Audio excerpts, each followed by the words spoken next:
This episode of Speakers of Hydaelyn is made possible by our generous patrons. Special thanks to our supreme and master speakers, Circa Barakeel, Remy Asalia, Saray Cypher, Omeji Cat Comet, Erisu Yamakawa, Arcadia Lunashine, Nina Grimsdaughter, Casey Schaefer, Daimos, Sasirful Alirafu, Lily Black, Hans Grenade, Sapa Chakwatol, Asuta Starbreeze, Faris Gentoru, Cletus Oreo, Quick Levin, Sayuri Snowfall, Luclia Natrell, Stella Bell, Ceres, Icy Lee, Lyria Rain, Pamela Isley, Umbral Wind, Naive Arino, Celeste Razgris, Elenriel Maximus, Edwin, Bob CC, Fabs and Voidworm, Raimi Maverick, Code Red No, Mira Miri, Winebow Brood, Babe Arbale, Kaisa Regina, Usora Akari, and AJ Brainswordson.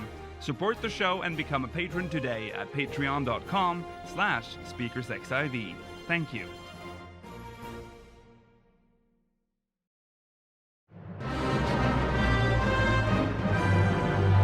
This is Speakers of Hydaelyn.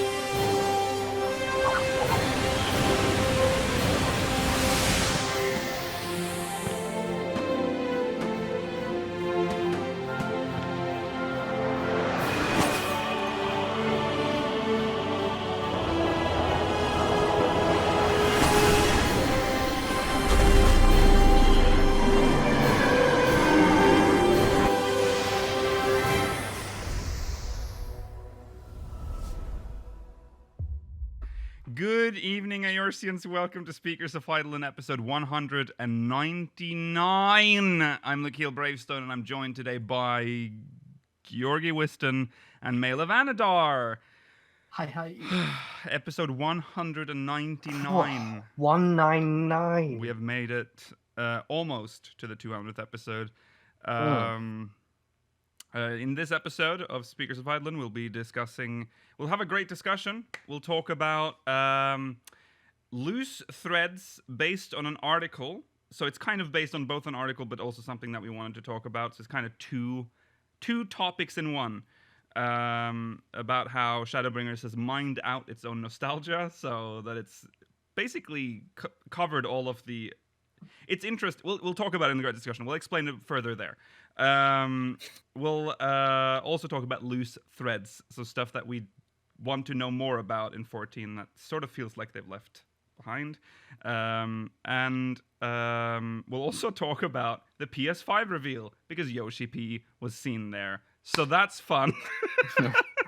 Sounds like we have a lot to talk about. It's been a very quiet week. Also, we'll be reading MogMail, of course, speakersxiv.com/MogMail. Stay tuned for the post-show. We'll be reading questions from the Syndicate, and of course, continue the Speakers of Hydaelyn tournament bracket dungeons. So stay tuned for that as well. We're still, speakersxiv.com/newspeaker is still happening. This is your last day this is your last regular episode, Mela. This is it. This is the last one where it's not a celebration. Yeah, it's gonna be next one's gonna be a little special. So that also means that there's 1 week left of the application deadline. So make sure you apply now. speakersxiv.com/newspeaker. The 20th is the deadline. That's the cutoff point. Fifth speaker applicants can still apply. So if you applied for fifth speaker, you do have to apply again if you want to apply for fourth speaker as well. We haven't really talked about what we're doing with the existing applications. I'm now realizing, like, if they don't apply for fourth speaker, are they still eligible for fifth speaker? They must be. I feel like this is something we should have discussed before I went live. Yeah, I don't know if this... Yeah. It's just Anyways, offline. let's just pretend the fifth speaker thing isn't happening right now, but it is happening. So, okay, whatever. speakersxiv.com/newspeaker. That's all. What have we done this week in 14? Whew. Well, I started with Georgi last week. So, Mela, what have you done? Well, quite similar to last week's what I've done in 14. So regular viewers will be able to just look back at that. Praetorium and Castra Meridiana constantly. Cool. Dizzying highs, terrible lows. Uh-huh. I think I'm only on like 120 something tokens still. Yeah. I've got a while to go. Yeah. But yeah, mostly just that. I'm hoping at some point I'll find the willpower to go and continue my quest to do all the side quests. I think I got just what was that expansion called? Stormblood. What zone are you up to? I think I was just starting on doing all of Yangsha, Mm. but I don't know how many zones I've done as well. I might Right. have done Girabanya ones. Mm-hmm. I'll have to check. But yeah, I wanna do all the side quests. I think I like the two quest lines that exist in Yansha. One of them's to do with a Lupin, and the other one's a Namazu. Mm-hmm. Yeah. Well, that's what you've done this week, Mela. Georgi, what have you done? I mean, see what I said last week, pretty much. But yeah, continuing to level Gunbreaker, and when I'm doing things that I can't level Gunbreaker in, I'm leveling Samurai. Right. Which Oh yeah. What level? I are you? can't tell what level am I. It's only like 71, 72. I can't remember exactly. But it's more complicated than I remember. I remember it being very intuitive, and maybe I've just completely forgotten how to play it, which is true. But I don't remember it being this complicated. Yeah. It's all the gauge abilities. The ones that use the gauge up that are the more There's a confusing lot ones that for use me. there's a lot that use the gauge. Mm-hmm. Like I'm happy with doing the usual 1, 2, 3s and making sure the dots up and stuff, but Yeah. it's the other ones. Yeah. Look, I'm a scholar. My gauge is used for two things, and that's all. Mine's just a clock that counts down. Yeah. Yeah. I haven't done much either. I've just done the roulettes, the MSQ ones, to level Gunbreaker, and what's my DPS? Dragoon? That's it. I think that's the one you're with. Yeah. Are you doing Bard or did you hit Bard at 80? Oh, now? Bardy is 80. Bardy 80. Yeah, Bardy yeah. 80. Bardy 80. And also, Nikhil and I have just beat Ifrit on the Realm Reborn playthrough. Oh yeah. Found out though that while we were doing the Ifrit quest, I have always had this memory that the Ifrit summoning scene was voiced at some point. Turns out it actually was, but in the trailer for the game.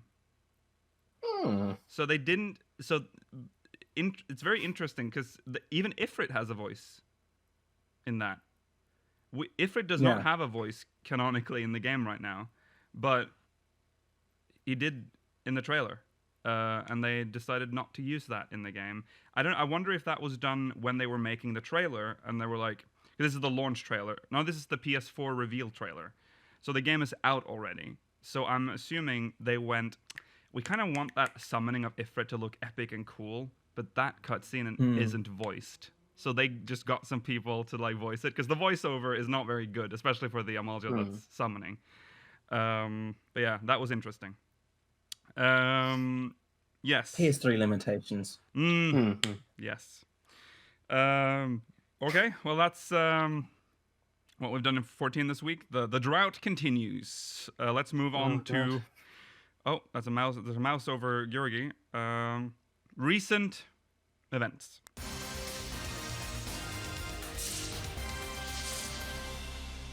And in recent events, this week we'll start with really exciting news. The Journey's Arrangement album is now partially available on Spotify. There are 2 tracks out of a total of 18 from the Journey's Arrangement album has been released on Spotify and Apple Music. So it's Epic Encounters and Soothing Sanctuary. So if you want to listen to those... Well, those are the names of the playlists that they're in. The actual... Oh, those are the playlists. What are the songs? Yeah. The songs are a piano version of Ink Long Dry by Keiko. Oh, yeah. And a version of Metal Brute Justice Mode by the Primals. Those are the two actual songs. Stupid. So stupid. All right. Well, 2 songs. Enjoy the 2 songs. Next. PlayStation 5. PlayStation 5 was revealed a couple of days ago. Yeah. Haha, looks like a router. Funny. Yeah. funny. It looks like Thancred's jacket. Looks like Mm-hmm. PS2 inside a white binder. Okay, but the console itself, it needs to grow on me a little bit, I think. But they've gone for something new. They've gone. I've seen it horizontally now. It looks all right. Horizontally, it looks fine. Yeah. I'm a little skeptical about because it looks like it needs stand to be standing horizontally. But imagine if that was the thing you had to buy this time. Instead of a vertical stand, you're buying a horizontal stand. Yeah. That would be funny. Don't take this out of context, but I don't like the white on the console. Yes. They've gone for white as the main color. It's too... I don't know, like, it just doesn't... It's not PlayStation. No, it's not. If it had been that original PS1 grey, I could have forgiven them for, like, the callback, but... I think it would look really Oh, ugly it would have if looked it was ugly, that color. yeah, but white kind of... That's just... No. White... That just so... doesn't... It's kind of like Wii, It's I guess. It's like they've tried a little too hard to make it look futuristic, I think. Yeah. But also, it'll grow on me. I think looking back, like a year from now, we'll go, it actually looks pretty good. Because I made fun of the glow. Yeah, the glow is nice. Yeah. Because I made fun of the Xbox, what is it, Sex Box or whatever. That one's just like a box, just like a rectangle. And I laughed at that, but it looks, now that I've had time to like look at it, it kind of looks pretty decent as well. So it's just that, compare them now. The PS4 is making way more of a statement than the Xbox is. Xbox is almost invisible. You could make your Xbox invisible in your home. The PS4 I was will going be to say, I standing still out. don't. Yeah. I was going to say, I still don't like what the Xbox Series X looks like. Kind of, to be I perfectly honest. guess it depends on what you want. Like, if you want your gaming console to just not be visible, like it maybe just looks like a box that you have under your TV, that's good. But if you have a PS4, people are gonna notice that you have a PS4. So yeah, they showed some games. We were all eagerly awaiting, because there were rumors before this that Final Fantasy 16 might be teased during this event. That didn't happen. Yes. But Square Enix did show off a game made by the Luminous studio, which I believe is 15? Yeah, the engine. No. The team, is that the No, team no, behind 15? I think so. It must also run on the Luminous engine, right? Because Luminous Studio not using the Luminous engine would be weird. No, I was under the impression that they don't use the Luminous engine anymore because it was too difficult to like deal with, and it was easy to just use Unreal 4. Right. Yeah, they switched. Right. 15. They did. Yeah. They made 15. Okay. Yes. They showed it was called Project. Althea or something, wasn't it? Yeah. That. Athia. That's what it was. It looks pretty nice. There's like 10 seconds of footage, but looks like an isekai because they're like not a world of her own. She's wearing modern clothes, but she's in like a medieval, or I don't know, high fantasy setting. I don't know how I feel about that, but the rest looks good. The environment looks amazing. But this is apparently a game not related to Final Fantasy. So it is not, even though it is a project name. I believe sources Have they specifically said that this is not a Yes, I believe it was Luminous Studio themselves that said that they were not working on a Final Fantasy. So there we go. But that's good. That means we're getting a brand new game and a Final Fantasy 16. Because remember when Yoshi-P showed the artwork, that was confirmed to be like a new. Oh yeah, that like castle thing. This doesn't look like that artwork that we saw. Like none of the footage we saw in this trailer looked like it was from that. So, okay. Do we want to talk about some other games? I know we are a 14 podcast, but I mean this happened, so we might as well talk about that before we talk about the last point, which is quite important. Are there any other games that's worth mentioning? Sackboy Adventures. No. Resident Evil 8. Oh yeah, Resident Evil 8. That. No, Viage. Yeah. Resident Evil 8 Village. Yeah. No, That look- I- Viage. VR. Three eyes. Thank you very much. VR. I think it looked like a really amazing setting. First launch trailer Yeah. I have seen that ran at 5 FPS at the beginning. That was interesting. It's obviously a very early build. It doesn't come out until 2021. But looked cool. It was a nice reveal at the end. Looked like it had cool stuff going on. So I feel like that's Like a game werewolves and that stuff. we will have to. It's kind of like a Victorian-esque town. Yeah. Sort of. It doesn't feel like it's set in the modern era until you see like Chris towards the end of it. Yeah. Yeah. Yeah. So right.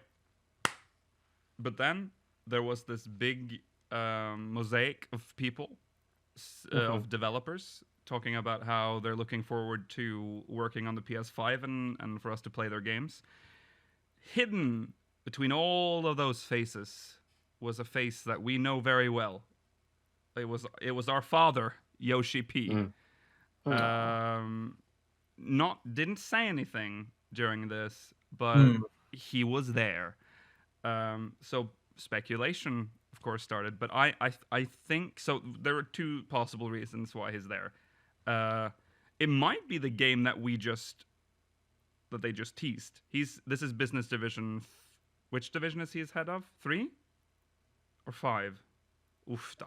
I can't remember what his business division is. He's sure 5. He's 5.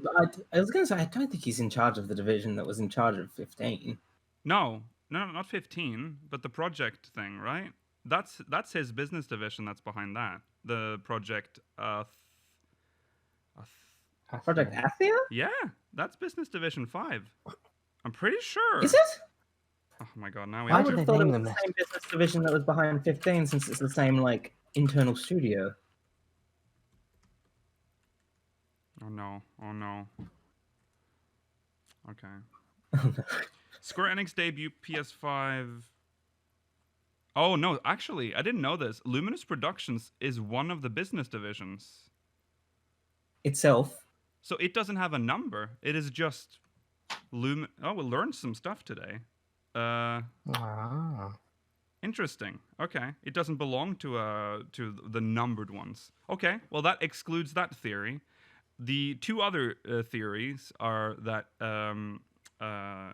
it's for 16, Final Fantasy 16, but the more plausible one is Final Fantasy 14. That there is a port coming to PS5. That's all. We don't really know. But Yoshi is 3 now. God, we need Don't to get Business Division. about the Okay, so YouTube. Business Division 2 became Luminous Productions as well, seemingly. God.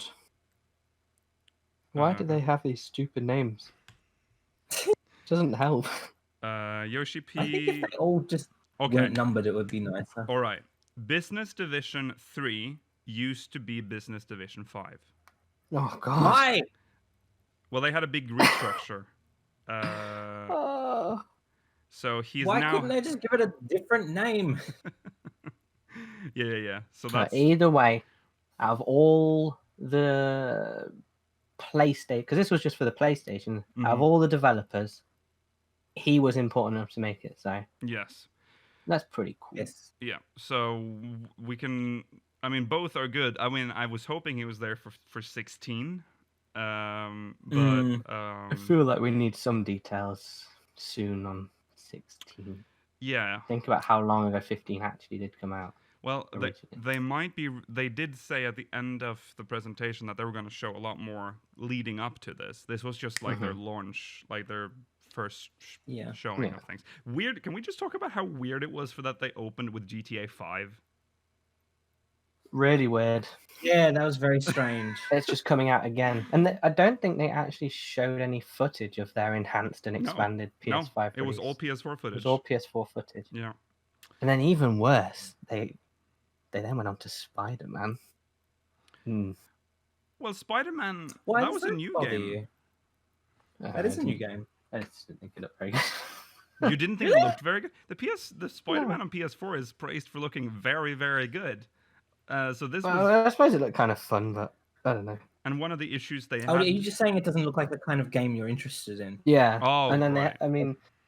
they had that basketball game as well, which looked fantastic. Visually, No, but it did No, not it look did not. fantastic. well, Stop saying that. from a distance. No, yeah, from a distance. But there's a close-up, and I hate that close-up because everyone's like, "Wow, it looks so realistic." That doesn't look. It's a PNG of sweat put on top of the model. That's Okay, horrible yeah. looking. Close up, No, it looked a bit. It's doing that thing where the sweat's getting pushed out of the face. Yeah. Okay. Well, that's that was the PS5 reveal. Yeah. A new console generation is soon upon us. Also, kind of unfair not to mention the Ratchet and Clank thing that actually showed off the SSD thing they've been talking about. That was impressive. They have this that was vision amazing. of like no loading screens, and they showed that. Like they just jumped into new worlds in like a flash. That one actually looked visually really good as well. Yeah. It was really nice graphically. Yeah. Looked fun. Okay. Well, there you go. Maybe we can get remove the zone dividers in 14. Maybe. Okay. I don't see why the PS5 release would be the prompt for that. Well, because at that point, because the PS4 can handle it. It can. But for at least the city states. But why is it the city states that you want? Because they are most annoying. They are most annoying, but they also have the most people in, and therefore are usually the slowest. That's a good point. That's a good point. But how many people are in the upper decks? I love how I'm just specifically talking about Limsa, but yeah, a bit rude. That is the most annoying one. I suppose Yulmore's probably almost as busy as Limsa, and that is full. Like that's not got dividers. No, exactly. Yeah, that's true. But it also is very, very. It's Lag City. FPS drop It when is I go Lag there. City. Yeah. Well, Yulmore is also quite small. I know it feels. I know it's actually sort of big, but it's still like the equivalent of Rauga's Reach or Idleship. Yeah. Also, don't worry, PS4 owners, because you're going to be playing on the PS4 for a very long time. And even if PS4 support is cut, wait, how would they even do that? The PS5 is backwards compatible with PS4, so could they? I guess they would just not allow the PS4 client to play it. I guess. That's a long time ahead, if ever. Yeah, I don't really probably know not if that's ever going to happen. I suspect it's not going to be in the game's lifetime. No. I think the PS4 will outlive the game. Yeah, because the reason they had to cut PS3 is because they released it on a platform that was like a generation behind. It was always going to hold them back. The PS4 is not holding it back. Or yet. Okay, let's jump into the main story. We have a great discussion to get into, so we should get into it now.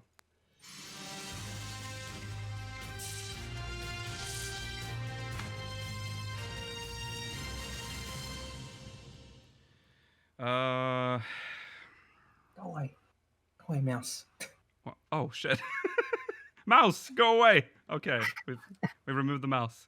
Okay, right. In the great discussion today, we are discussing loose threads and how Final Fantasy XIV Shadowbringers has mined out its own nostalgia. This is from Massively OP again, the same person that wrote the previous article that we read in the great discussion Wisdom of Nim, I cannot remember the writer, but it's very good. I think it's Elliot, someone. Yeah. We like you. We will use this as like a basis for this discussion because it brings up a lot of points that we wanted to discuss about loose threads in 14. Yeah. So I'll just read this first, and then we will get into the discussion. Final Fantasy XIV Shadowbringers has mined out its own nostalgia. There are a lot of themes that are running hot through the entirety of Final Fantasy XIV Shadowbringers. Some of them are very obvious and central, like the concept of light not equaling good and dark not equaling evil. Others are very obvious when you realize they're present, like the horror themes woven throughout the expansion, or the themes about choosing what you're doing to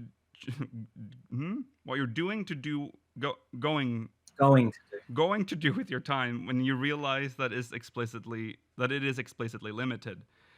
And then there are themes that feel a little more subtle, like the question of the past. Final Fantasy XIV as a title has always done a lot of stuff that's involved mining out the past of the franchise, of course. That's not a theme or even text. That's the meta text. That's an outright purpose of the game. But this particular expansion is interfacing with that a lot more deeply, from story beats to mechanical elements, and I think it's an interesting route to take in what I personally feel is the middle of the game's overall expansion cycle. While Final Fantasy XIV has always been excellent about handling callbacks, it generally has stuck to callbacks to things from prior games, or simply old dangling plot threads being picked up once again. The plot of Shadowbringers, meanwhile, is started by a character traveling back in time to change the course of events. Emmett Selk and the Asians are literally trying to roll back the clock to their fallen city. The role quests all involve understanding the past history of these specific figures and how they handled problems and bigger moral quandaries. Thematically, we all know that it's there.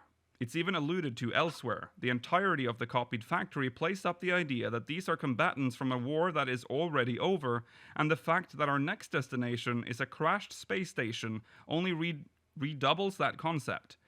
Most of the NPCs you meet are in some way haunted or defined by the past. The Kitari are trying to reclaim the past. The bandits in Lakeland want the past to come back. Thancred is a dick because he wants the past version of Minfilia back, also because... Wow, what a take. This is not our opinion. This is not our opinion. This is the opinion of the author. Also because Thancred sucks. But this is extended even further into our content, directly calling back to the past. What were our first 3 expert dungeons in this expansion? A fight through the catastrophe hitting Amarot, a tour of an academy of created life, and diving into the depths of the Crystal Tower. The first one has not accidental parallels with the end of 1.0 and the state of Ul'dah. The second is explicitly a nod to older fights, and the third even reuses parts of the Crystal Tower map alongside a rematch against Alexander. Subsequently, we've had a dungeon that includes callbacks to Heavensward, and the newest dungeon that is explicitly recalling the game's very first dungeon in both mechanics and themes. 5 of our 8 bosses in Eden have been remakes of old primals. The Ruby weapon fight ends with it explicitly summoning another reference back to the end of 1.0. Our relic weapons are all about recalling memories and Project Meteor so far, and we know that 5.3 contains a new form of content that is just directly retuned older fights we can face for a limited time. Some of this is inherently shocking. None of this is inherently shocking. At this point, Final Fantasy XIV not only has enough content to draw upon its own past as a foundation, it has players who are likely active and invested but never saw these things in their original context.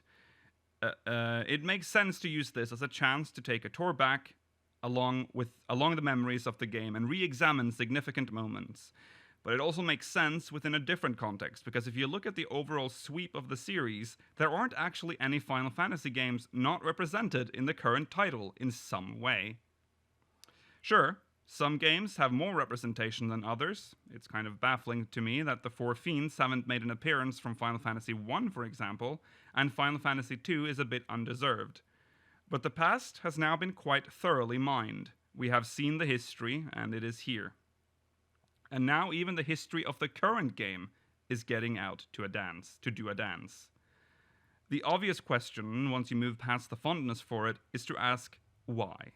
And I think the reason is kind of clear when you think about it, because it's a chance to start moving beyond the past and forging new things, looking to the future, and not worry so much about tying into what's come before. One of the things that Yoshida said before in interviews is that he'd love to do some jobs which were completely new to 14. Obviously, that's not what we got in this expansion. Dancer is common, and Gunbreaker, while new in theory, is in practice Squall, but a job now. Thank you, Dissidia. But in my list of important data about the franchise, we are pretty much out of jobs not featured in Final Fantasy XIV that tend to show up on the regular. Seriously, of the jobs that commonly show up but are not yet in 14, we're missing Rune Fencer / Magic Knight, Geomancer, Chemist, Berserker, and Beastmaster. One of those is kind of obviated by the existence of Warrior, and would be weird to work on anyhow. One of them is a personal preference for a potential next healer, but may also be obviated because Alchemist exists as a craft. And one of them has been specifically called out as best used for a limited job in the future. My point is that in all likelihood, while we could easily get Rune Fencer and Geomancer as our next jobs, the expansion after that will either need to dig deep in the series' history and or just start making things up. You all know by this point I can dig up obscure classes in this franchise, but we're resolutely moving into the obscure point rather than the, yes, very common and well-known gathering. We're running out of big show-stopping summons and the like to base raid tiers off of.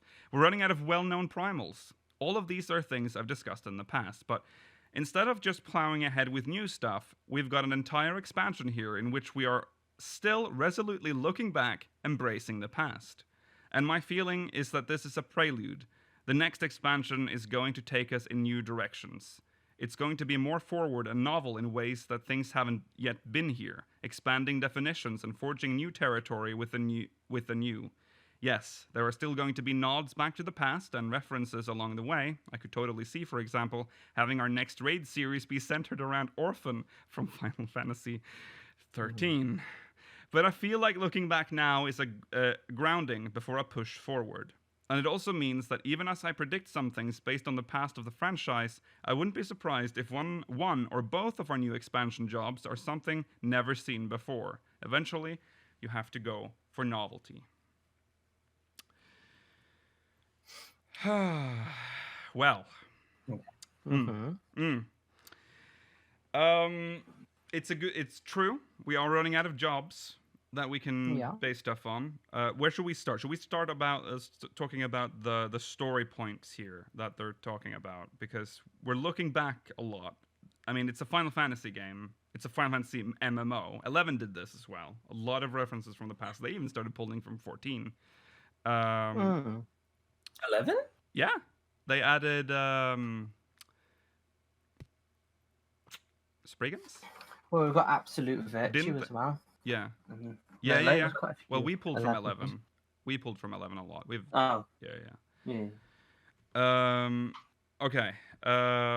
Right. So. Some of it's stuff you don't really like. The fact that he's brought it all into one article is what, like, you don't think about.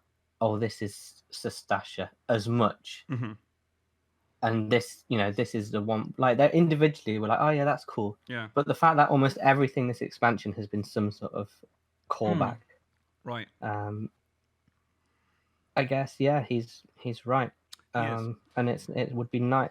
We know it's going to be the end of this arc soon. Mm-hmm.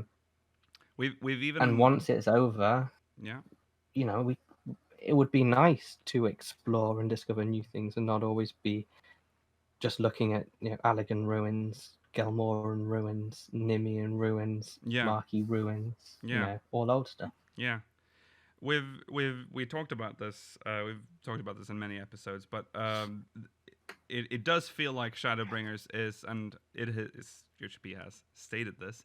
This is trying to close as many chapters as possible from the past here, from the 1.0 arc specifically. so that they can move on. Because the stories that are being told, I feel like Shadowbringers is very much just purely Yoshi-P's vision now, but the past expansions have not been. And even if we are in Shadowbringers right now, he is still being held back by the story that is not his own originally. So he just wants to finish everything. But what are we? I am worried about certain things. I've talked about Gelmora, how I'm afraid that if they close the chapters now on everything that was old with Shadowbringers and move on to something new in 6.0, Gelmora is just going to be this gaping wound in the lore that we just never really learn about at all. Yeah. I just think it's unfortunately fallen into this place where they think the Palace of the Dead has tied a neat bow on everything Gilmore, and that's all you ever need to know at this point. Yeah. Especially in terms of like for Duskwhite players. Yeah. Yeah. Mm-hmm. Where are these caves even live these days? Yeah. I think there's a lot of racial lore that needs expanding on still. That's true. Like we know a lot about the Zayla clan of Aura more than the Rain clan. They're kind of just the bubble people. Yeah. And we know a lot about Duskwhite's past in some ways, but they don't get any chance to really explore it themselves. When we last talked about this, we talked about like we wanting to go back. I specifically said that I wanted, when we're done with this story arc, we'll focus on Eorzea a bit again, so that's a good way to like finish off all of the loose threads in that realm. That could have been a good way to like, like I see it in chat. West Shroud. I just glanced over. See West Shroud. West Shroud. Gelmora. Like stuff like that. That is just most still of there. Kurthus. Yeah, most of Kurthus. Yeah. There's like a castrum that we can see in the distance that has been abandoned. That we can't get to. It's in the west. I think it's the Western Highlands. No, Western Lowlands. It would be Lowlands. Lowlands. Western Lowlands? The West Lowlands, I think. Yes, because you see it from the observation tower looking down. Yeah. So there's a lot to explore in Eorzea. But I think that the reason we know nothing about the New World is because of this. Because now, when he's done with everything, he can introduce a brand new world that we know nothing about, and he can just make shit up. He can make up whatever he wants in that world, because we know next to nothing about the New World. We know vaguely certain things. We know it's got like at least one like almost Native American style tribe. Yeah, we know that the Mamulja. Yeah, they are there. They have tribes. We know that they have vast cerulean fields. That we know. Yeah. But we know nothing about like. Isn't one of the Lalafell clans from the New World? Yeah. The southern. Are they? Oh, the Southern Islands. Southern. Oh, yeah, okay. Sorry. Yeah. Who's from the New World? We have a race that hails from the New World, don't we? No, I don't think so. Oh, we don't. Well, there you go. Not even races come from there, so they can like. I mean, they're not going to introduce a new race, but they the could. Limpsons know a lot about it. They probably. Yeah, but they won't fucking share anything. It's weird, like it's been there. Yeah, Merle would like she charted out a new course for the New World, and all right, no big. Okay, is that not a big deal? That's going to be your expansion, surely. What? It'll be like heavily Limps are focused on expanding to the New World. You'll love that. I hope they do. Well, we'll see. Because it makes the most sense that Limsa is... Because Limsa is the closest. Vilbrand is closest to the New World. So it makes sense that we travel from there at least. And since Merlewood knows a good way to get there, she could be instrumental in that.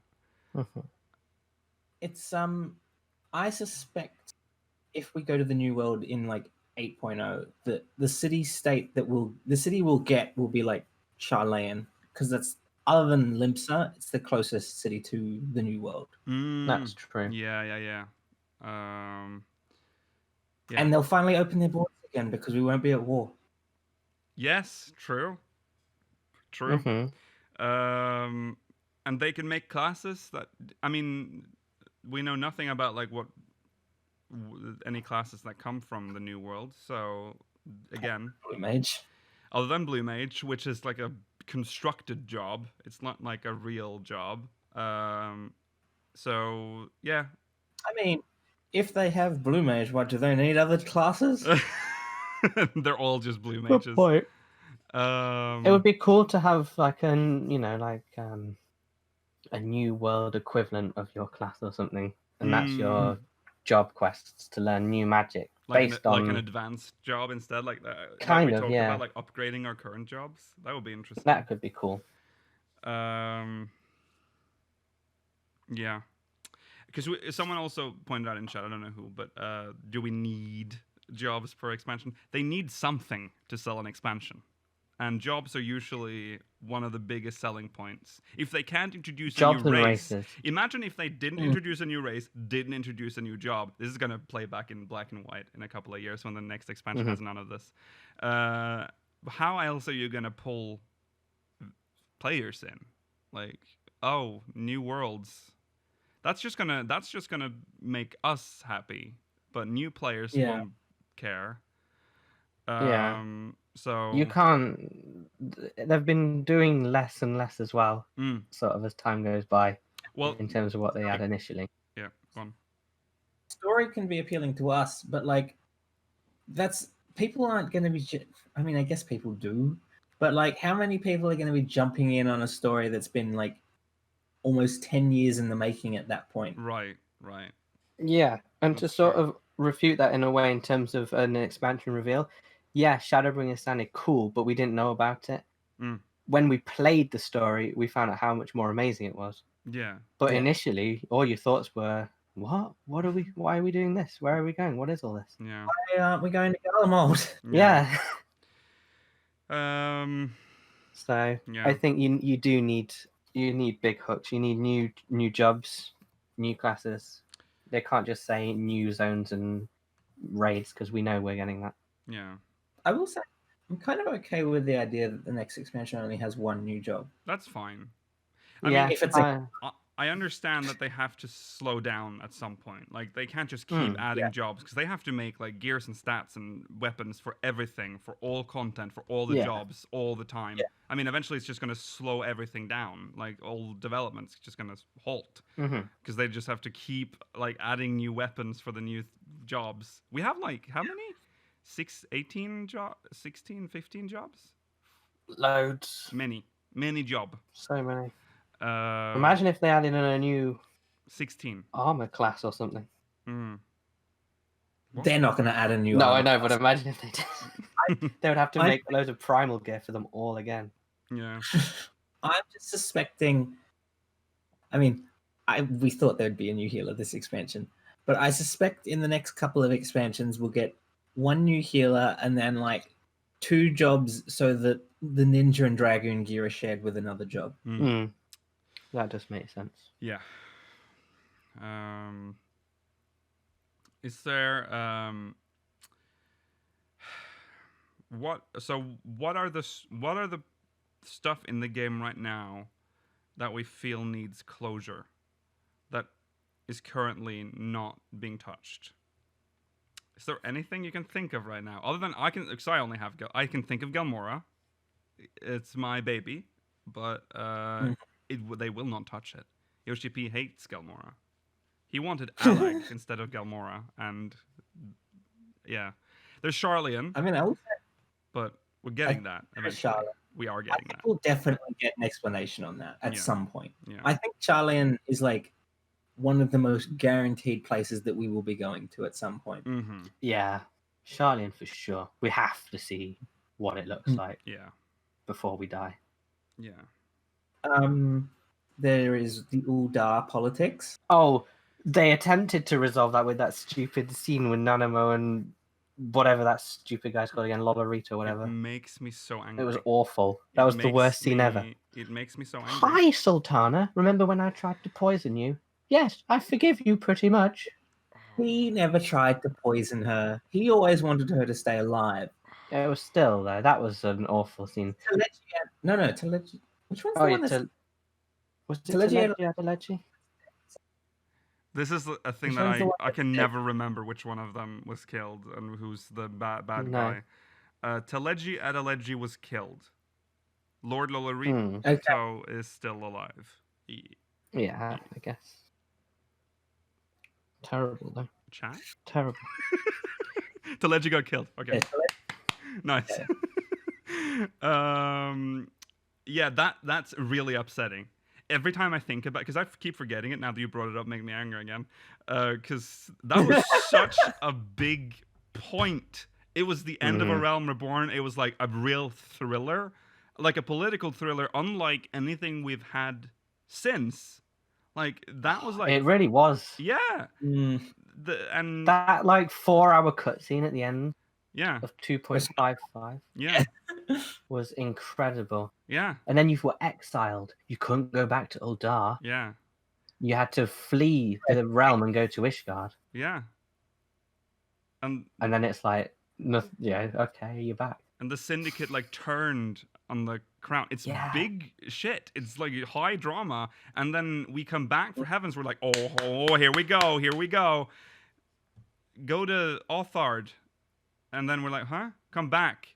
Lord Lolorita or whatever. I can't remember. And do we go to Gurabania first? No, we go to Gurabania first. Go to Gurabania and we're like, what? And then we go talk to Lolorito in Silver. We go back to Tanlan. This is how it felt to me. You're like, yes, high drama. Let's go to Othard. Let's go to Alamigo and free that. We're like,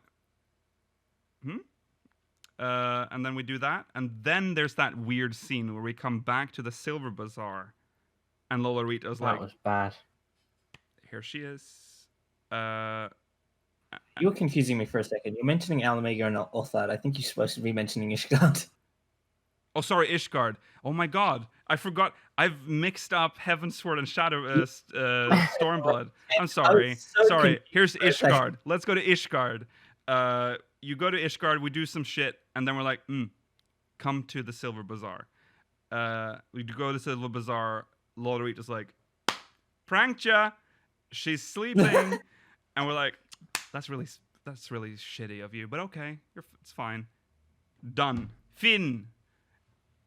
What? Are you shitting me? It was really bad. That's so bad.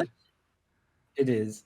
It's such a shame because the end of Realm Reborn 5.55 is so exciting and so intriguing, and yet that ends up like the conclusion is like the worst part about Heaven, in my opinion. Yeah.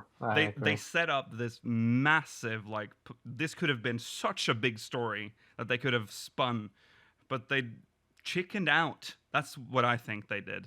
They realized at some point that because didn't they switch main scenario writer from the Realm Reborn, like lead scenario writer? Was it who wrote the end of A Realm Reborn? No, but the end of A Realm Reborn. Who wrote that? Who wrote that, chat? Expect me to. Yeah, work on Was that. it Oda-san? Did Oda-san also write Heavensward? We'll just have to feel wait. as if. I mean, we're not. But yeah, we keep talking while we wait. Yeah.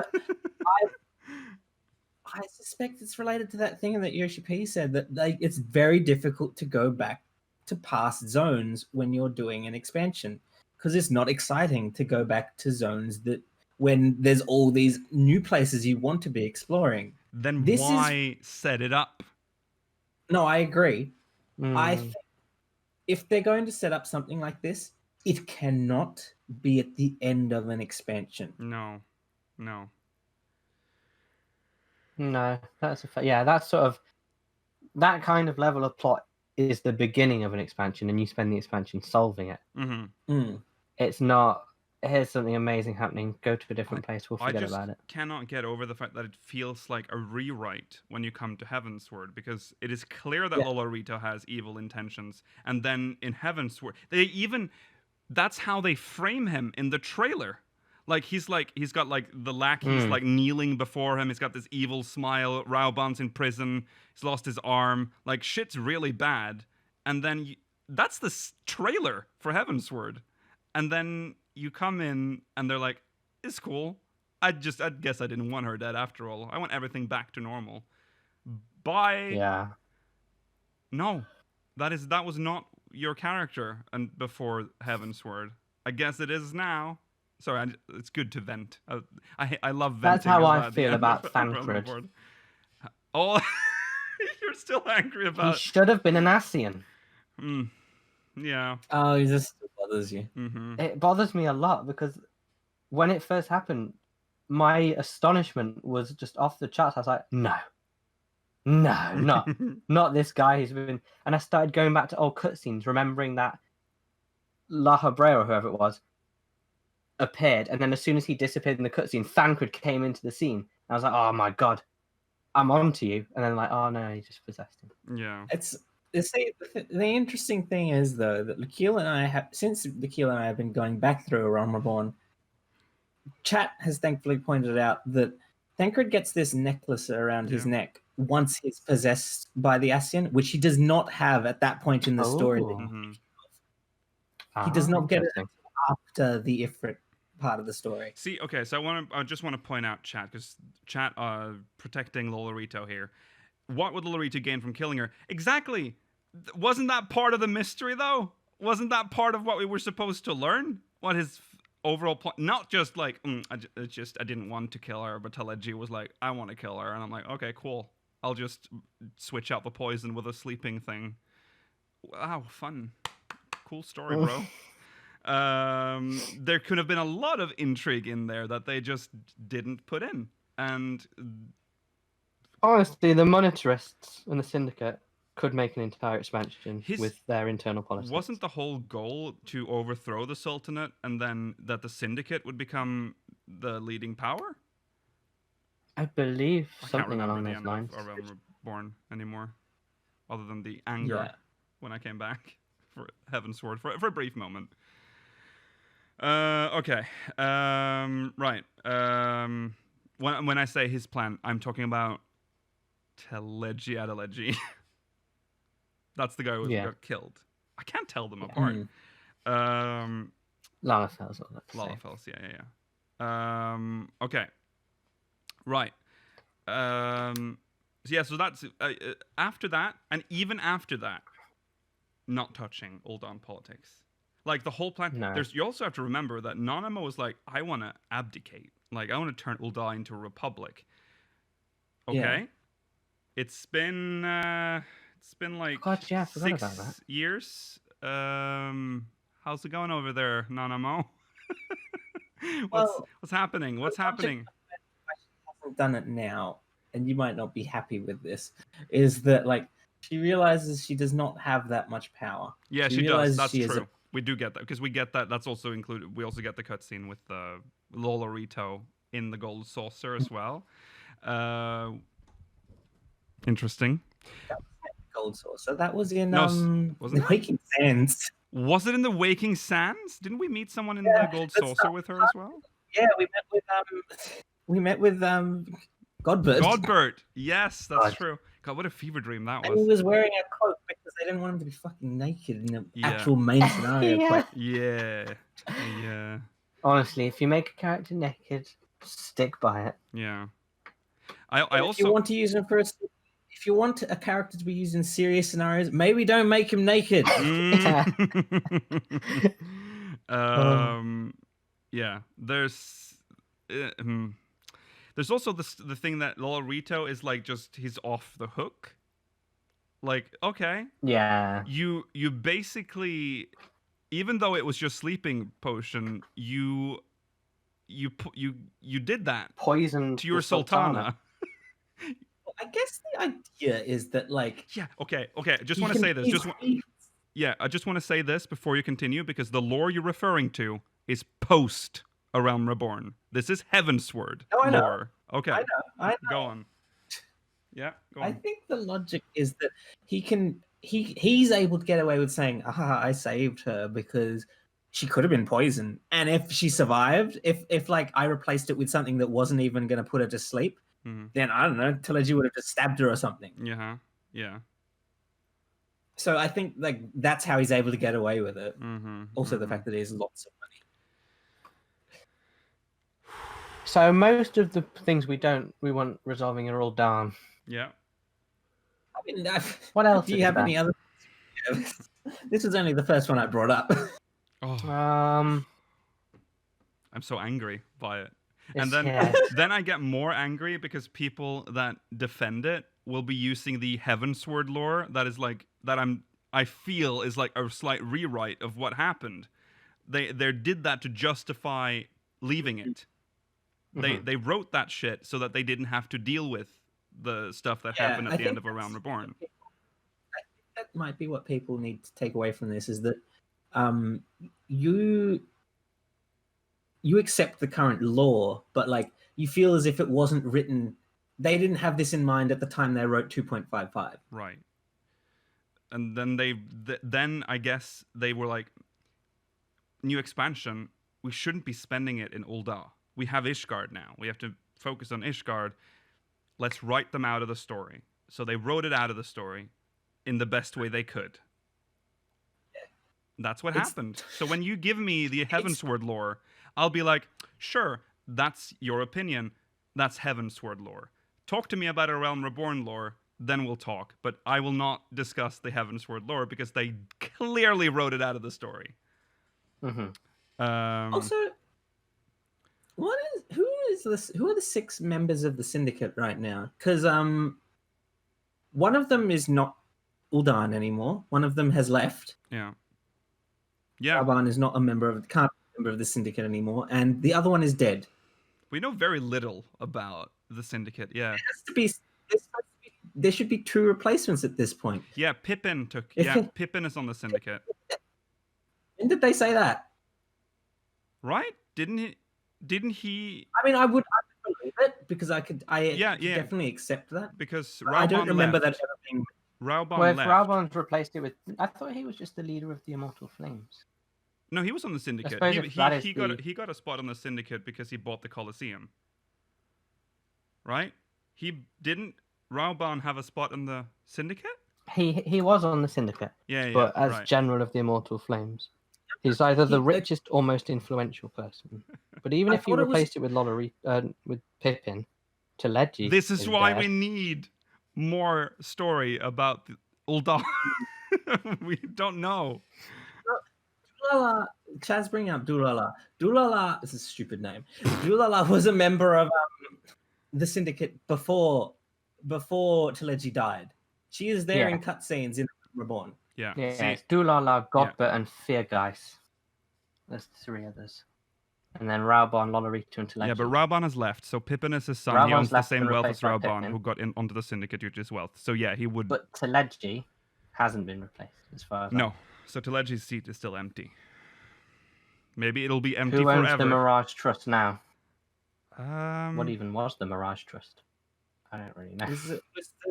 The Mirage Trust is just like another casino that exists in Ul'dah. Yeah. Okay. Yeah.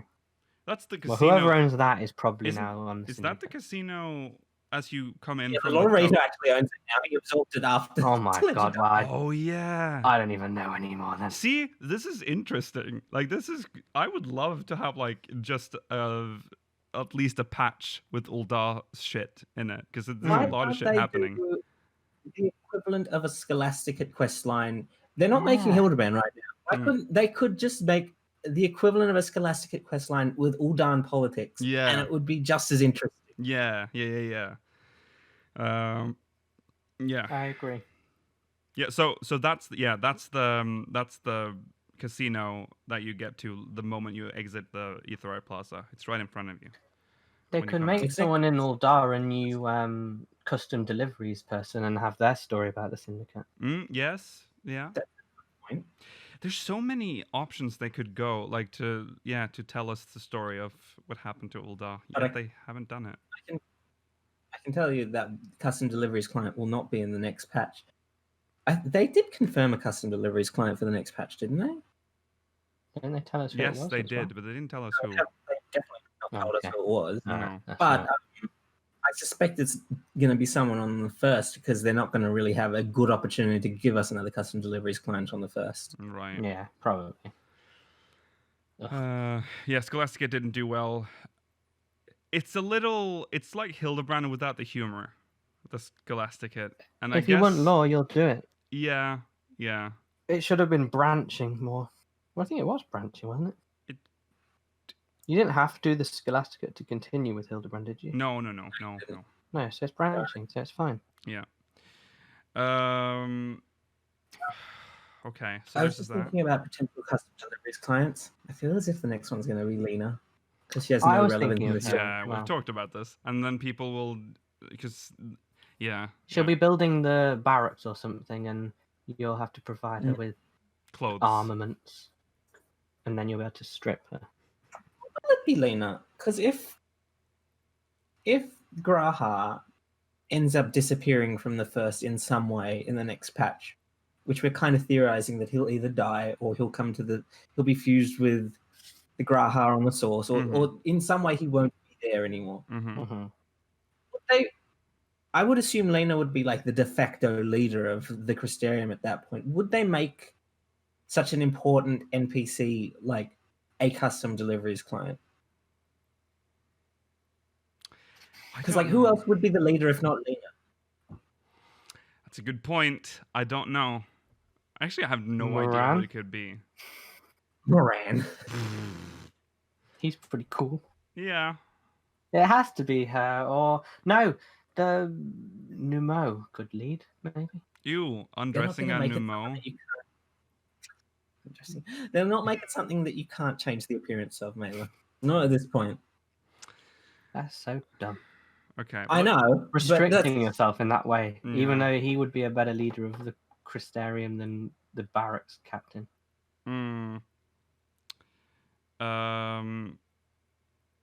Any other threads that you're well, we've talked about Amdapor.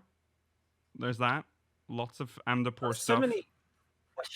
We need to know why Amdapor has things that look like things like Sin Eaters. It drives me. It actually annoys me now that it's gone so long without like acknowledging the fact that we have these in Eorzea. It doesn't make sense anymore. I feel like they just leave. They cannot. So are they gonna pull a fucking Uldar? Because if they do, I'm gonna shit my pants live. What would you do if they patched in changes to the Amdapor dungeons where they're not Sin Eaters anymore?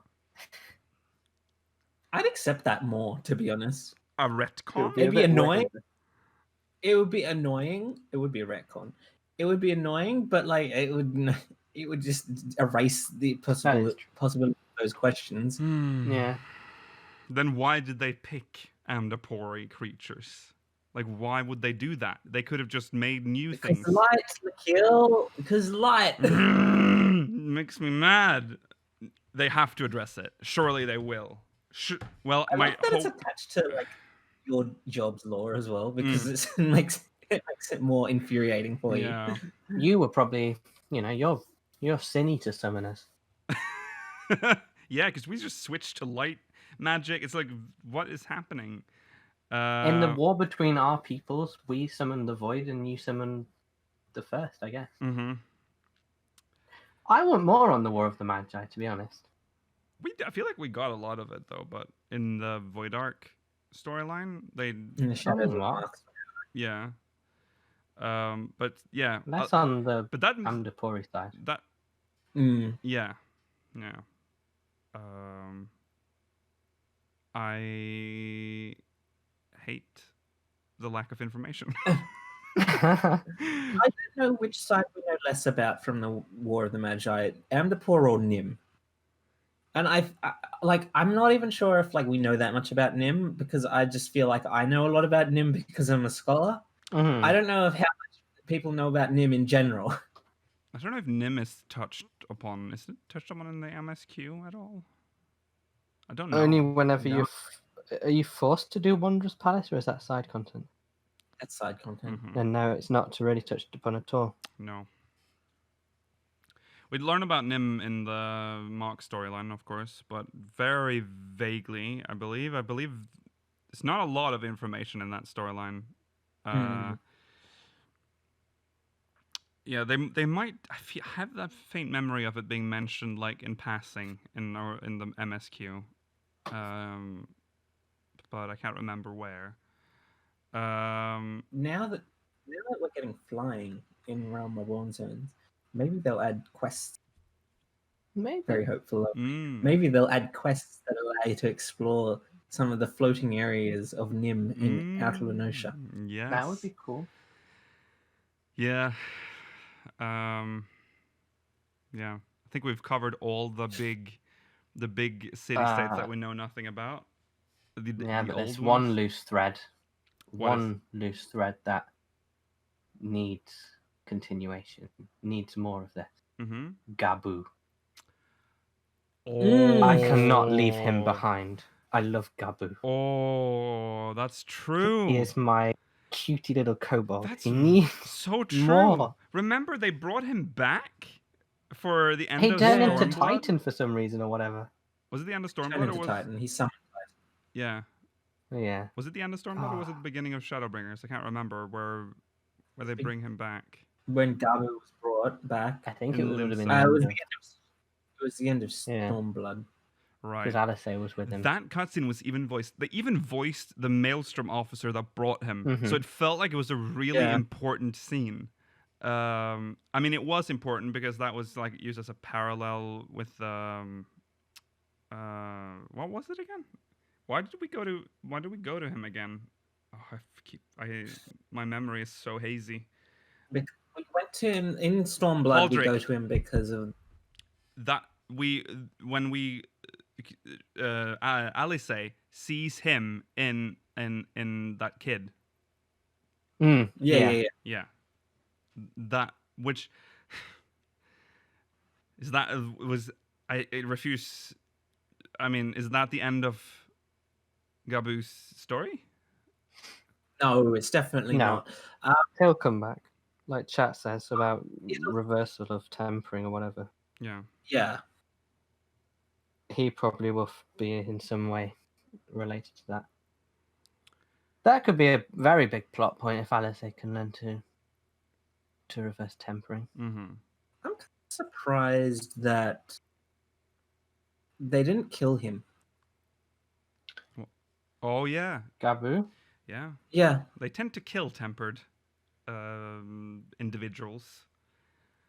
He is a tiny, adorable little kobold. I don't think Laminsons view them like that. To Laminsons, they're They're kind stealing of our trees. vermin. They kind of don't want them. Limsons are horrible. Well, just specifically to them. But, yeah, they are quite horrible to those. Limsons were pretty horrible to a lot of people in the age of piracy. Yeah, but not That is anymore. true. Today, it's quite open, but not for Yes. kobolds. Kobolds are still vermin. A lower caste, obviously. Yeah. Okay. Horrible. I mean, they don't even consider them.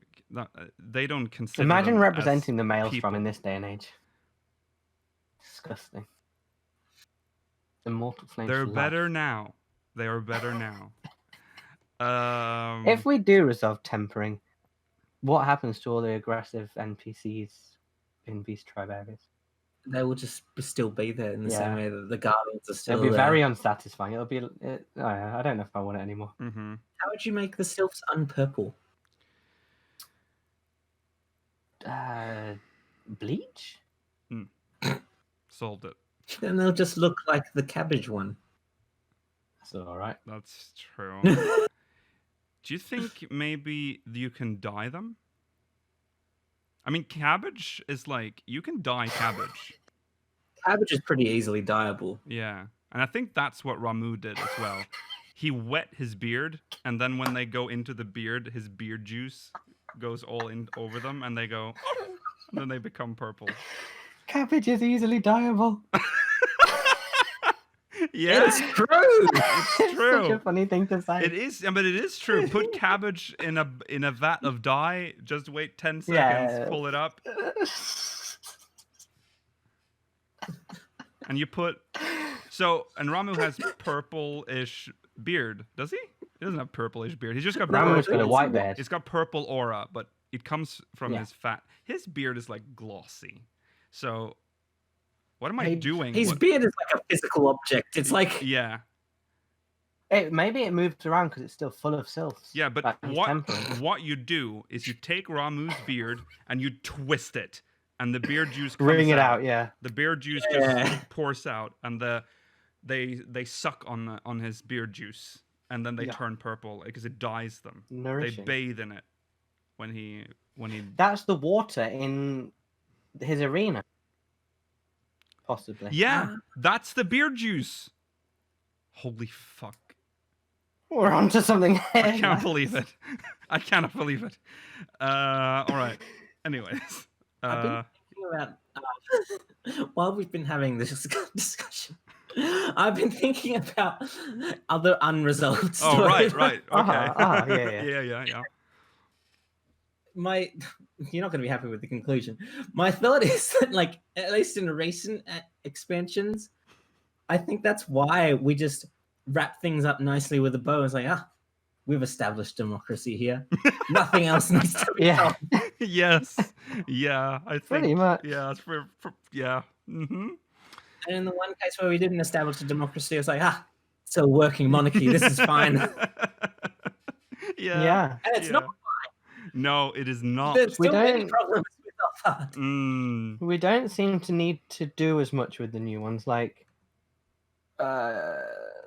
Alamigo is like, well, Lise is currently resolving this, and it'll just be an ongoing project. Doma, well, he ends back, and he's currently building it, and that's an ongoing project. We don't need to go back to them, Mm-hmm. Yeah, which is a clever They way of doing it. Yeah. They don't want to replicate what happened at the end of A Realm Reborn. Yeah. Exactly. Yeah. I think they just made a mistake, I agree. Yeah. and it's like the flood of light. The elements are there, and they're regrowing, but we'll never see it. Mm. Because, like, imagine this. People always say that the Realm Reborn storyline, the patch storyline, is just like drags on, particularly from like 2.1 to maybe like late 2.3, early 2.4. Mm-hmm. Mhm. Imagine if 2.55 came earlier God, Oh. and we got to resolve it properly. yeah. imagine. Yeah. It almost feels like they wanted that to be the end, so they just came up with loads of rubbish to fill the void. Yeah. Yeah.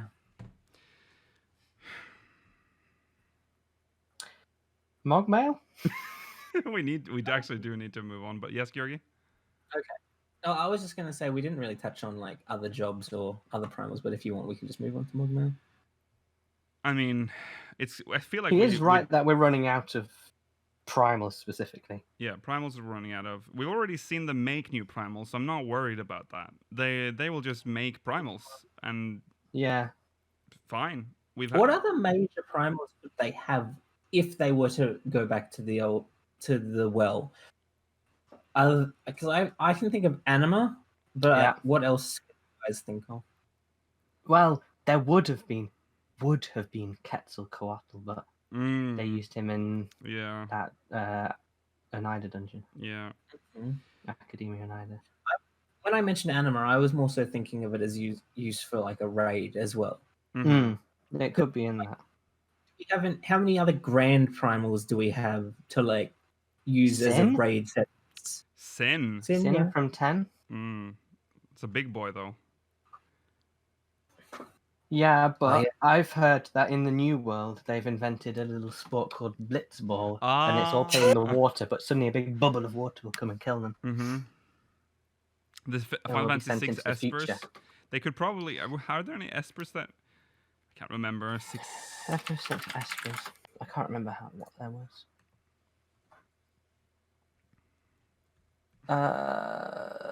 Love that we're just go. Kirin, we used that, haven't we?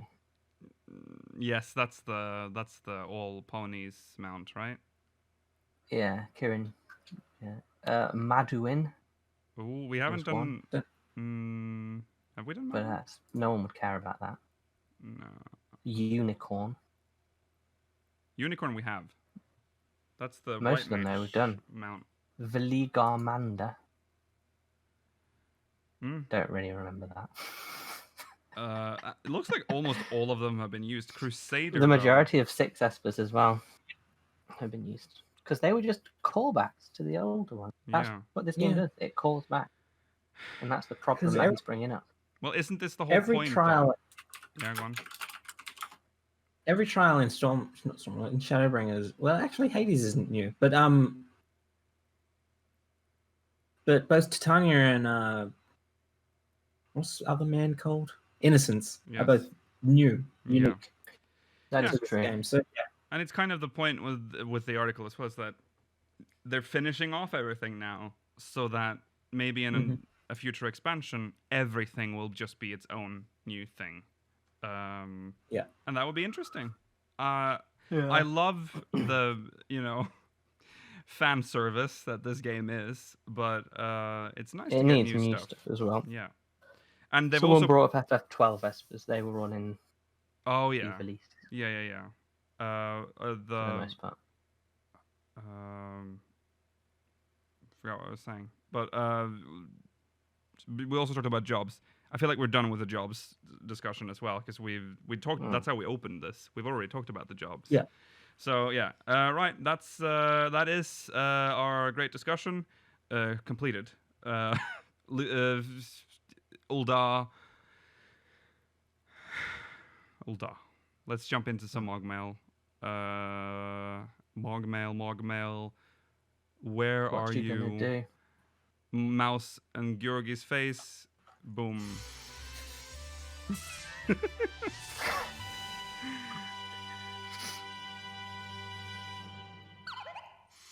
This one's from Meatrix Tokobot from Twintania. Hey, speakers, with the 2.0 rework around the corner, could we get more than just the streamlining of quests?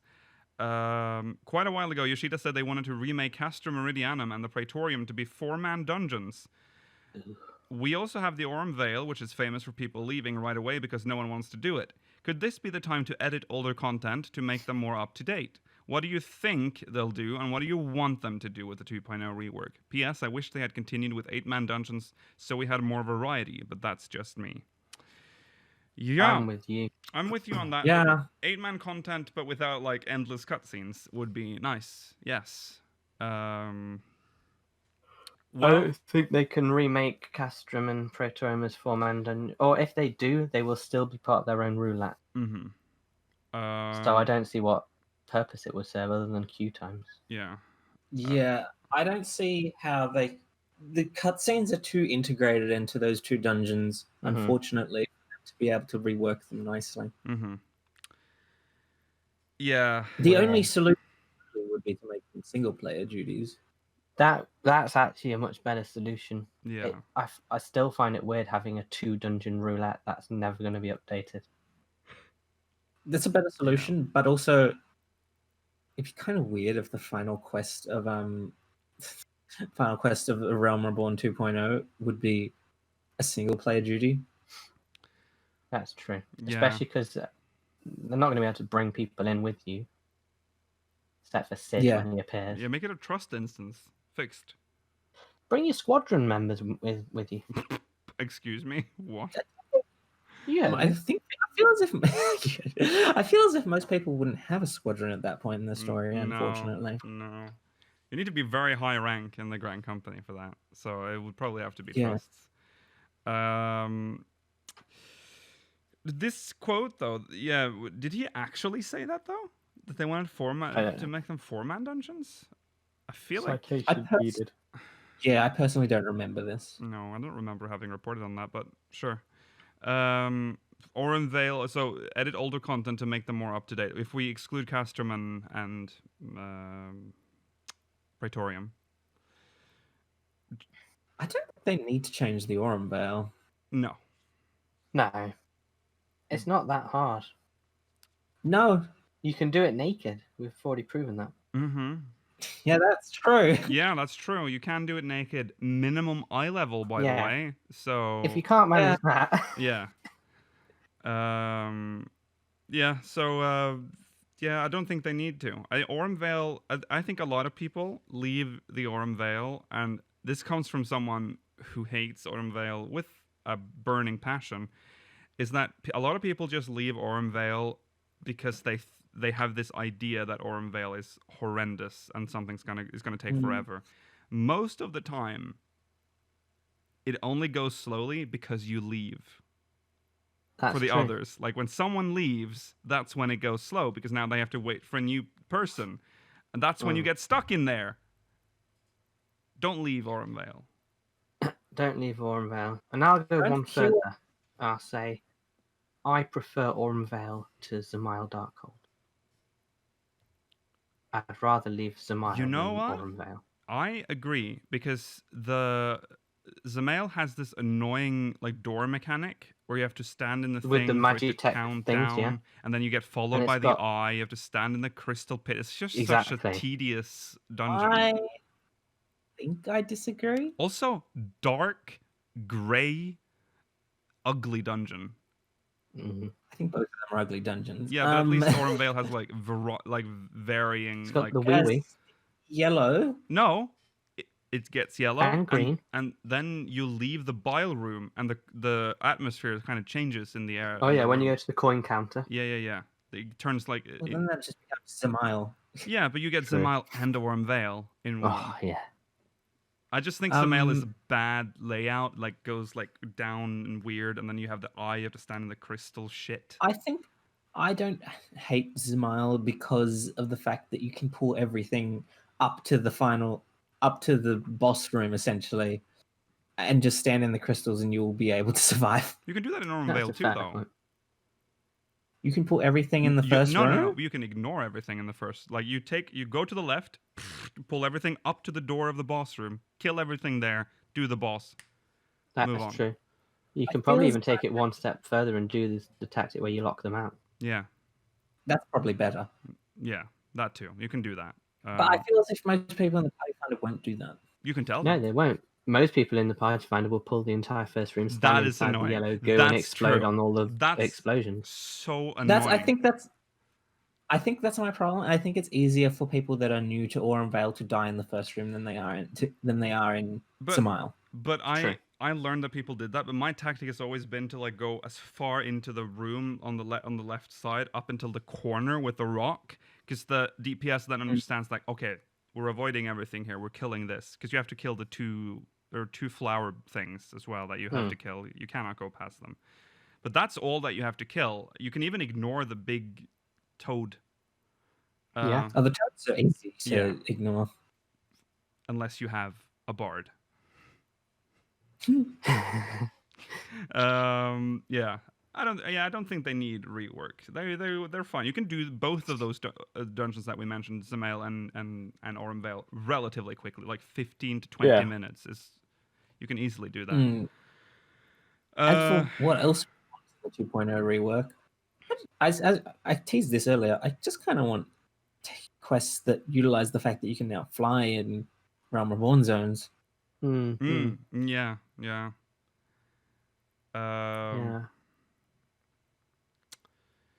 What do you think they'll do? What do you would want them to do with the 2.0? I feel like we've kind of talked about this before, so let's keep that short. I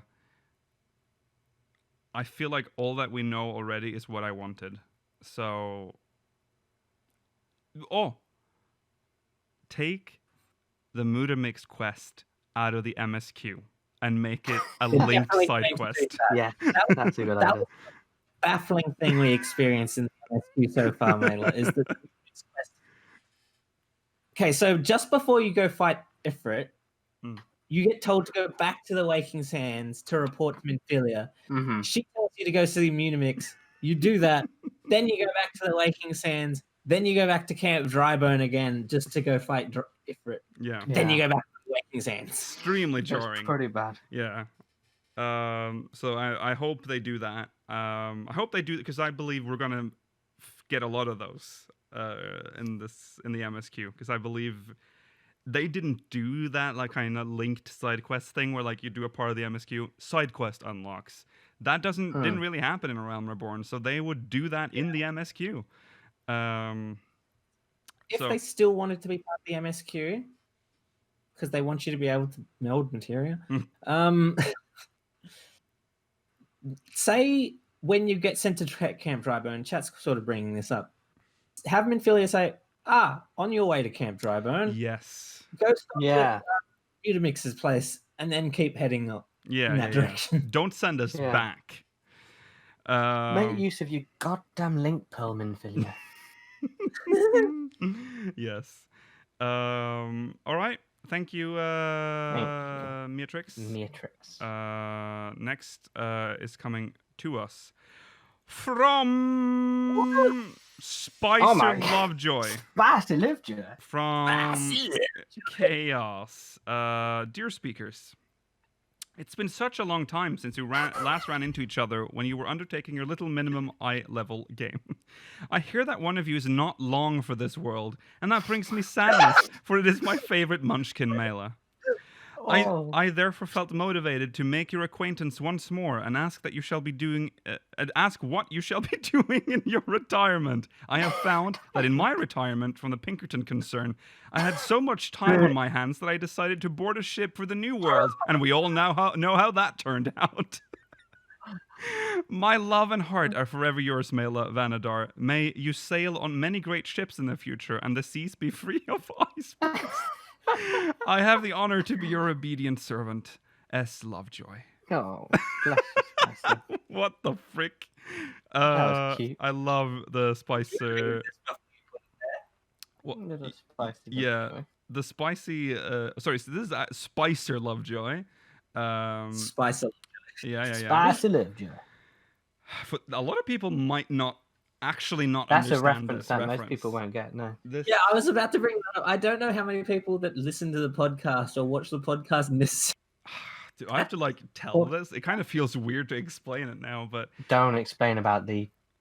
We don't need it. I'll We give you don't a need- TLDR. I'll do a quick one. During the post show, we used to read a bad fan fiction, no. a Titanic fan fiction, and this you wouldn't believe it. It was a fan fiction based on the movie and not the historical event of Titanic. So we're using movie characters. This is very okay. We voiced the characters. Mela, did you play him, Mela? I believe. Yeah. You were.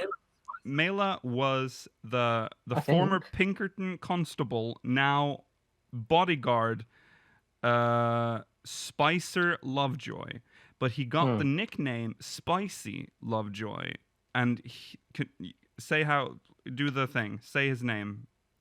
Spicy Lovejoy. That was how we introduced him every That time. was his voice. Yes. That's the reference. That's the, yeah. And it's funny because we thought it was hilarious for a while until we got to what we now call the infamous poker scene. Which is when we decided during live reading that we should stop because it got so boring. That was the end of our reading. But as an homage, someone made a character called Spicy Lovejoy, and they used to like sit outside the entrances to the minimum level dungeons. Yes, it was quite fun. Anyway, I'm not dying. No. I don't know. I got the impression that you were. Well, yeah, it kind of sounds like. So that. I'm dying, everyone. I'm dying. No, don't next say that. Sunday. Jesus wept. People are going to be like taking this out of context. Not dying. I'm dying. Heartbroken. Right. Okay. To the Iron Lung. Yeah, it's off to the They're Iron Lung taking with me you. to an Iron Lung. Yeah. Once I've got my facial software worked out where I can play the game and stuff with my face, yeah, I'll be back. All right. All right. Let's. Don't mind the mouse that's moving around on Georgi's face. Next. Ernest Swiss Fardsawin Balmon. So I've been thinking about the Yokai event and Blue Mage. Wouldn't it be funny if the Blue Mage weapon from the event was like max eye level for Blue Mage with special attacks based on your copy stat, tank healer or DPS? As for what I would Fantasia into Fem Rothgar. Wait, is these answers to a previous episode? I think the end will use. I think the end will use taking out Hydaelyn and Zodiark and gently merging the worlds into one once more. I love the idea of gently merging them. Oh yeah, it's Yeah. not like a bang. It's just slowly like melting, like a soap bubble Yeah. merging. The slow bang. The slow bang of Zodiac and Hydaelyn. Oof. I will say, him bringing up. Actually, I shouldn't say him because I don't know what They. gender the name Ernest. Yeah, I Ernest wouldn't know. Could be suggests. anything. Blue Mage is going to make doing the grinding for the yokai event much easier. Ooh, yeah, Agreed. true. Yeah, that's true. And you don't need to be any specific class to get the tomes, if I can remember rightly. You Right. don't. No. It's just based on the region you did it in. Mm-hmm. You just need to have the minion out, The minion, that was it, yeah. and while you're getting the tokens, you just need to have the yokai watch on, I think. Yeah. Here's my seeing as I've already done it. Ew. Here's my You'll be able to tip. get yokai watches for every character you want to now. I already Oh, did yeah. that for some of my alts. Some of my alts actually have that, which is sad already. But I have thought about this, and I will do it for the other alts, Okay. the remaining alts. Yes. Yeah. What? Yeah. Well, I don't. Sorry, man. You were saying. Oh yeah, there's a fate in the Sahagin area right at the end when almost no one goes. That summons a boss NPC. That's where I did almost all of mine. It's quiet and it spawns regularly. I think it spawns immediately after you clear it. Almost, yeah. It's really good. And if you are if you're losing health, if you unsync Yeah. and heal yourself and then sync again, you don't lose progress or anything on No. the fate. No. So it's so lovable. Yeah. I don't know if giving a weapon has an think that'd be event really item funny. would have those stats. I don't They think were that all would have been a level good 1, I idea. think. Yeah. But I'm interested to see what they come up with. How many classes is it? It's Blue Mage and then just the Shadowbringers ones? Gunbreaker and Dancer? Or Yeah. have we got them for Samurai? We got them for Samurai, didn't we? Samurai and Red Mage don't have them either. Okay, well, there we go. 5 new weapons. That's Mhm, kind of fun. mhm. I think you're jumping ahead of yourself if you're saying that they're going to definitely give us Blue Mage weapons. Why not? That's true. It's a limited job. I don't know if that would be a thing. Well, we'll see. I'm not against it, but like considering the fact that we only have like 4 Blue Mage weapons right now, are they really going to make the 5th one a Yokai Watch weapon? Oh. Yeah. Come on now. I mean, it's already a limited choice. I mean, 2 of them are rubbish anyway, I think. Yeah. The only cool ones is the wolf one. The Oh, gold actually, ones- no, the gold one's kind of cool. Yeah, they are cool, actually. Except Yeah. for the first one. The first one's the only one that's disappointing, but that's just because it's the first one. Yeah. Good old Blue Mage. Okay.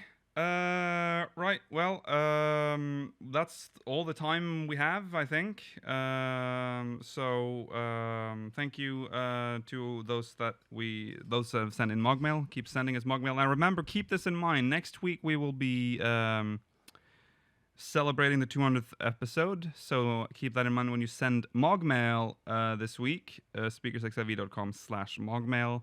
There will be a small celebration, and then we will read MogMail, I think, for the most of the episode. So yeah, look forward to that. Unless something major drops in the next week. That would be Yeah. typical. Last should time we probably tried not to be. celebrate anything with this channel, Discord died. True. Or was it Skype? I can't remember which one it was. One of them. One of our most vital systems failed. Okay, so we'll see you.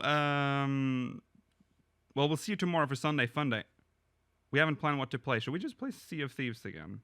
Because we unlocked the stories last time. Now we can actually do them. So, and I'm assuming we have them installed still. So, let's try, I guess.